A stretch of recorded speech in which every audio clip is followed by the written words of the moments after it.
మన ప్రోగ్రామ్ కి సురేష్ ప్రేము మరియమ్మ కూడా వచ్చింది. గట్టిగా చప్పట్లు కొడదాం. స్టేజ్ ఎక్కారు ఇప్పుడు.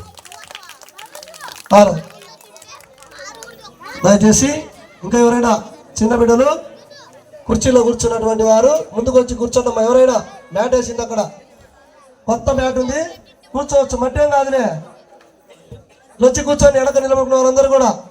మా సుశీలక బయట వచ్చి కూర్చోండి. బాగుంది మ్యాట్, కొత్త మ్యాట్ పరిచిండ్రు. అందరూ వచ్చి కూర్చోండి మా. అబ్బా బాబా మన వాళ్ళందరూ జపాన్లో పుట్టిండ్రు ఆయన, ఎవరికి మట్టి కాకూడదు. రండి అందరూ కూర్చొని ఎంత సమయమైనా జాగ్రత్తగా గమనిస్తూ ఎవరు కూడా వీలలు వేస్తూ డ్యాన్సులు వేస్తూ మరి అల్లరి చేయకుండా అందరం కూడా మన గ్రామంలో విచారణ అయిన తర్వాత మొట్టమొదటి ప్రోగ్రాం కాబట్టి దేవుడు మనందరినీ కూడా ఆశీర్వదించాలని మనం అందరం కూడా ప్రార్థన చేసుకుందాం. మరి ఫాదర్ గారు చెప్పినటువంటి విధముగా మన ఖమ్మం ఫాదర్ గారు మరిదాస్ ఫాదర్ గారు సాయంకాలం 6 గంటలప్పుడు మరణించి ఉన్నారు, యాక్సిడెంట్ అయ్యి. మరి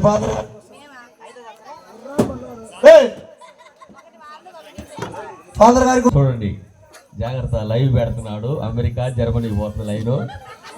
మీరు అసభ్యంగా ఉండకూడదు దయచేసి. నిద్రపోద్దు ఎవరు. అగో అగో కార్లో కార్ జీబులో ఏ పేరు Kiran. Thank you very much.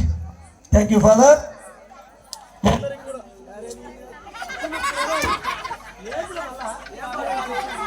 Hello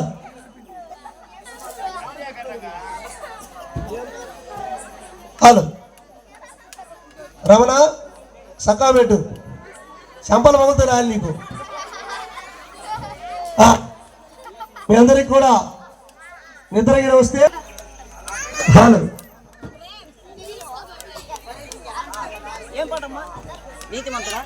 hello hello first చిన్నపిల్లలకి ఛాన్స్ ఇవ్వండి.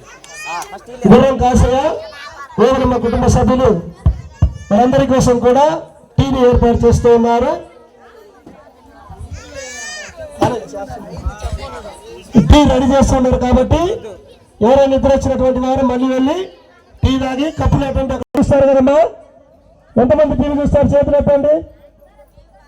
టీవీ చూసేవారు చేతులు ఎత్తాలి గట్టిగా. మీరు టీవీ చూడరా మీ ఇంట్లో? Very good. ఇప్పుడు టీవీ చూసినప్పుడు మనందరికి కూడా ఒక యాడ్ వస్తుంది. ఏం యాడ్ వస్తుంది? ఏం యాడ్ వస్తుందమ్మా? ఇద్దరు, ఒక ఆయన మగ ఆయన ఒక ఆడ, ఇద్దరు కూడా పోతూ ఉంటారు. ఇట్లా ఇట్లా పోయినప్పుడు ఏం చేస్తాడు? ఆయన వెళ్ళి ఆమె చైన్ ఇలా పట్టుకుంటాడు. పట్టుకొని ఎందుకు సరిపోతుందమ్మా? Rexona soap ఆడుతుందంట. ఏం సోప్ అమ్మా? రెక్సోనా సోపు. మీరు ఎంతమంది రెక్సోనా సోప్ ఆడుతుండ్రు? మీరు ఎవరైనా చదువుతుండ్రా? కాబట్టి అలా జారిపోయే వాళ్ళు వచ్చే ప్రకారము మనకందరికీ కూడా ఈనాడు యొక్క సెమీ క్రిస్మస్ కార్యక్రమాలు ప్రారంభిస్తారు. మొట్టమొదటిగా ఆకాశంలో చుక్క పుట్టింది అనేటువంటి పాటకు లయ వారి యొక్క గ్రూపు అందరూ కూడా స్టేజ్ మీదకి వస్తున్నారు. గట్టిగా చెప్పండి వాళ్ళు అందరూ. ఆకాశంలో చుక్క పుట్టింది అనేటువంటి అప్పుడే జారిపోతుంది అమ్మాయి.